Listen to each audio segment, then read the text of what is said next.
والے کو پتہ ہے. 5 آدمی ہو تو شروع 12:30 بجے کے بجائے 11:30 بجے جا رہے ہیں. مگر جہاں روز مؤذن بلا رہا ہے, یہ بتاؤ اس کی آواز پہ جانا ثواب ہے یا اس کی آواز پہ جانا؟ سوچئے, فکر کیجئے, تدبر کیجئے. یہ مجلسیں صرف سننے سنانے کے لیے نہیں ہے, کہ وہ دھن چوپڑی نہیں ہے کہ 5 نعرے لگے اور نکل لیے. اتنا بڑا مجمع میرے حوالے کیا ہے تو قیامت کے دن مجھ سے بھی پوچھا جائے گا جب اتنا بڑا مجمع ملا تھا کیا دے کے آیا ہے.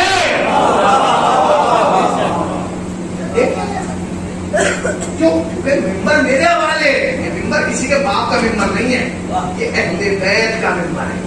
یہاں سے وہی پیغام دیا جائے گا جو اہل بیت کا پیغام ہے. یہاں ہمیں کچھ نہیں ملایا جائے گا, میں آم نہیں ملایا جائے گا. آپ آگے بڑھیں. چلیے 10 دن کا ٹائم تھا, ختم ہو گیا, بدلا نہیں بدلیں گے پھر کیا کریں؟ نہ تو ہم اس لائق ہیں کہ اللہ کی آواز پہ ایک دم چلے جائیں, نہ ہم اس لائق ہیں کہ 10 دن کا ٹائم لے کے پیچھے چھڑا لیں. 10 آدمی میں ایک بھی تیار نہیں ہوا, پھر کیا کریں؟ تو ایک عقل مند آدمی نے رائے دی, بھائی یہ کام آج سے نہیں ہوگا, یہ تو پہلے دن سے شروع ہونا چاہیے تھا. بھائی کیا ہونا چاہیے تھا؟ کہنے لگے پہلے دن کوشش یہ کرنا چاہیے تھی کہ ہم کچھ نہ کرتے, بس کوشش یہ کرتے کہ جیسا اللہ نے بھیجا ہے بس ویسے ہی چلے جائیں. بس اس کی بارگاہ میں کہتے پروردگار جیسا تم نے بھیجا تھا ویسے ہم آ گئے. یہ کام سب سے آسان, اس سے آسان کام کوئی نہیں. جیسا اس نے بھیجا ویسے اس کی بارگاہ میں چلے جاؤ, جیسا تم نے بھیجا تھا خوش ہو جائے گا. کہنا گھٹا کے لے یا نہ بڑھا کے, جیسا میں نے بھیجا تھا. مگر اس کا مطلب سمجھا آپ بتا سکتے, یہ کام دنیا میں سب سے زیادہ سمجھ, اس لیے کہ جب اس نے بھیجا تھا تو تم گناہگار نہیں تھے. جب اس نے تمہیں دنیا میں بھیجا تھا, تم نے کائنات کے آنگن میں قدم رکھا, تم گناہگار نہیں تھے. کوشش کرنا جب اس کی بارگاہ میں جاؤ تو گناہگار نہ ہو. جب آپ اس دنیا سے آئے تھے تو چغلی کر کے نہیں آئے تھے, جب واپس جائیے گا تو چغلی کر کے نہ جائیے گا. جب آئے تھے تو غیبت سن کے نہیں آئے تھے,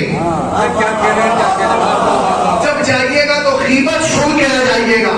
جب آئے تھے تو کسی کا دل دکھا کے, جب جائیے گا تو دل دکھا کے نہ جائیے گا. جب آئے تھے تو کوئی تمہارا دشمن نہیں تھا, حد تو یہ تھی کہ جو تمہارے باپ کا دشمن تھا وہ تمہارا دشمن نہیں تھا. اب واپس جاؤ گے تو دوست چھوڑ کے جانا. جتنی بیماری, میں آپ کو کیوں کہوں, آپ کو تو برا لگ جائے گا, جتنی بیماری میرے اندر چغلی کی ہے کسی کے اندر نہیں. ایک صاحب کی بستی میں ہم پہنچے, صاحب نے کہا مولانا صاحب بہت بڑے مہمان نواز, بیٹھک کا دروازہ کبھی بند نہیں ہوتا. چلو بھائی ایسا مہمان نواز ہے تو چلو, میزبان اچھا ہے تو چلنا چاہیے, ملاقات کریں گے. وہاں پہنچے, بیٹھی ارے چائے لے کے آؤ. نہ تو اس نے پوچھا مولانا تم کہاں سے آئے ہو, کیسے حال چال ہے, کیا ہو رہا ہے. جیسے بیٹھے مجھے چھوڑ کے وہ جو مجھے لے کے گئے, اور بھائی فلاں کی کیا حال چل رہے ہیں, بڑا اس میں رہا تھا, اس کی کچھ ہوا نکلی کہ نہیں. ابھی بات چل رہی تھی کہ چائے ختم ہو گئی. اس نے کہا اچھا اب چل رہے حضور کہ نہیں, دوسری کب چائے لے گا. یہ مہمان نوازی ہو رہی ہے, جہنم کی سیاری ہو رہی ہے.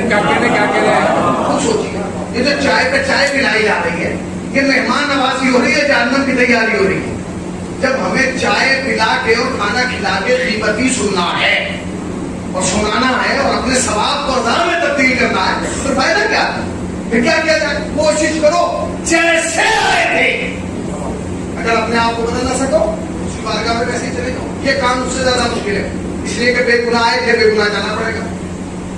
بغیر غیبت کے آئے تھے بغیر غیبت کے جانا پڑے گا. بغیر چغلی کے آئے تھے بغیر چغلی کے جانا پڑے گا. بغیر گھمنڈ اور تکبر کے آئے تھے بغیر گھمنڈ اور تکبر کے جانا پڑے گا. ہم جب آئے تھے کسی سے چل نہیں رہے تھے, اب جب جا رہے ہیں تو چل چل کے جا رہے ہیں.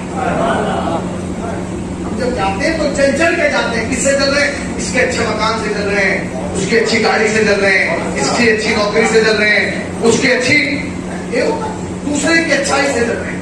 بھیا چلنے سے مراد فائدہ نہیں ہے, چلنے سے کبھی کسی کا کچھ نہیں بڑھتا. اچھا مکان بنا لیا, اس سے چل رہا ہے, اس کا اتنا اچھا مکان ہے, اسی مکان کے نیچے کھڑا ہو کے دعا کر پروردگار تو نے اسے دیا ہے مجھے بھی دے دے. اس کے خزانے میں دیر ہے اندھیر نہیں ہے. ہم تو زندہ آئے تھے, اس نے کہا آپ کسی اور دنیا کے آدمی ہیں, آپ نے بیوقوف سمجھ رہے ہیں, آپ پاگل سمجھ رہے ہیں. تو وہاں جانے کے لیے تو پہلی شرط یہ مرو گے یہاں جاؤ گے وہاں. آپ نے کہا ہم تو زندہ آئے تھے زندہ جائیں گے. مجلس ختم ہو گئی اور سمیٹ بھی بنے. کہ 50 60 70 80 سال کی جو زندگی تمہیں دی گئی ہے نا، یہ اس لیے نہیں دی گئی کہ چغلیوں میں ختم کر دو، غیبتوں میں ختم کر دو، حسد میں ختم کر دو، گھمنڈ میں ختم کر دو، تکبر میں ختم کر دو. یہ 50 60 سال کی زندگی اس لیے دی گئی ہے تاکہ اس پوری زندگی میں کوئی ایک کام تو ایسا کر جاؤ جو جانے کے بعد بھی لوگوں کے دلوں میں زندہ رہو، لوگوں کے ذہنوں میں زندہ رہو، لوگوں کی باتوں میں زندہ رہو.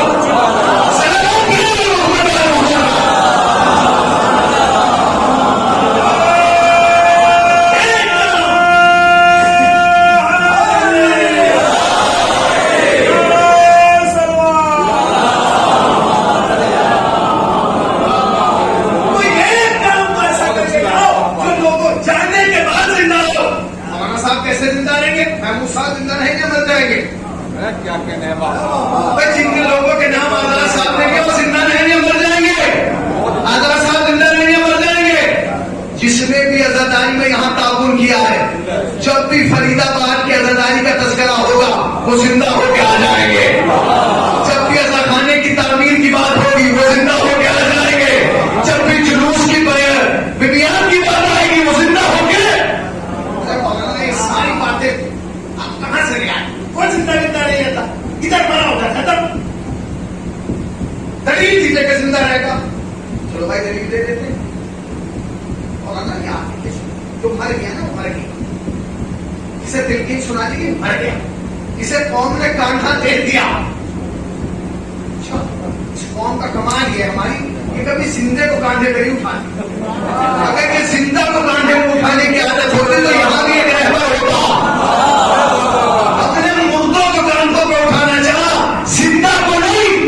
ڈر تھا کہ اگر یہ زندہ کاندھے پہ آ گیا تو کہیں آگے نہ بڑھ جائے. تم نے دوسرے کو پیچھے رکھنے کی اتنی کوشش کی کہ آج تم سب سے پیچھے ہو، ساری قومیں تم سے آگے. کیا بھائی ہم نے مردے کو اٹھا لیا، جسے ہم نے کاندھے کو اٹھا لیا وہ اٹھا گیا ختم. ڈال دیا، تلقین پڑتی، سوئم کھا لیا، 40واں کھا لیا ختم. اب کیا بچا اس میں؟ اس کا مطلب یہ قوم یہ سوچ رہی ہے جس کا سوئم 40واں کھانے ختم ہو جاتا ہے. ختم نہیں ہوتا وہ زندہ رہتا. اس کی نماز جنازہ ہو جائے وہ ختم نہیں ہوتا زندہ رہتا. اسے تلقین سنا دی جائے اور لفظوں کو خطاب کیا تلقین تو سنائی سے جاتی ہے جو زندہ ہو. کہاں بیٹھے ہیں بھائی؟ تلقین تو سنائی سے جاتی ہے. جب قوم میں جاتے تو کیا کہتے ہیں؟ علاقہ اسماعی بم سن سمجھ سن سمجھ. اچھا ایک لفظ دیکھیے سن ختم بات. ایک لفظ اور لگا دیا سمجھ سمجھ. اچھا مولوی قبر میں تو کہتا ہے سمجھ، یہاں ممبر پہ بیٹھ کے کہتا ہے آپ سمجھے نہیں. تو نے سمجھایا نہیں. سمجھا پا رہا ہے اب کیا کہنے سمجھ رہا ہے؟ سن سمجھ. بھائی عجیب و غریب مذہب ہے. سن سمجھ کھلا ہے. سن سمجھ. یہ مجھے سنائی جائے آپ کا حق ہے کیونکہ میں نے دنیا میں سنا سمجھا. سنائی جائے سنا سمجھا. مولانا کو سنائی جائے. پیدائشی گنگا پہلا بچہ جس نے پورے محلے کی نہیں سنی سمجھ. اس کا مطلب یہ تم بھی جانتے ہو کہ جو کائنات میں کسی کی نہیں سنتا قبر کے وہاں جا کے وہ بھی سنتا ہے.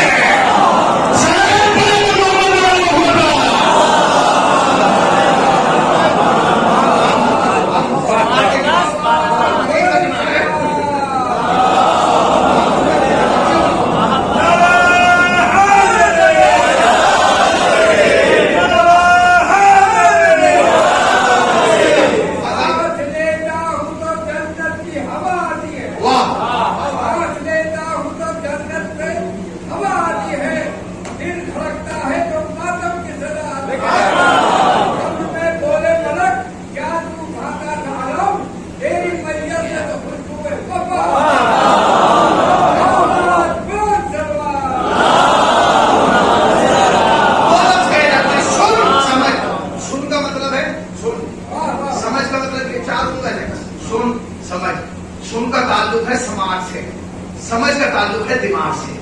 سن سمجھ سن سمجھ سن سمجھ.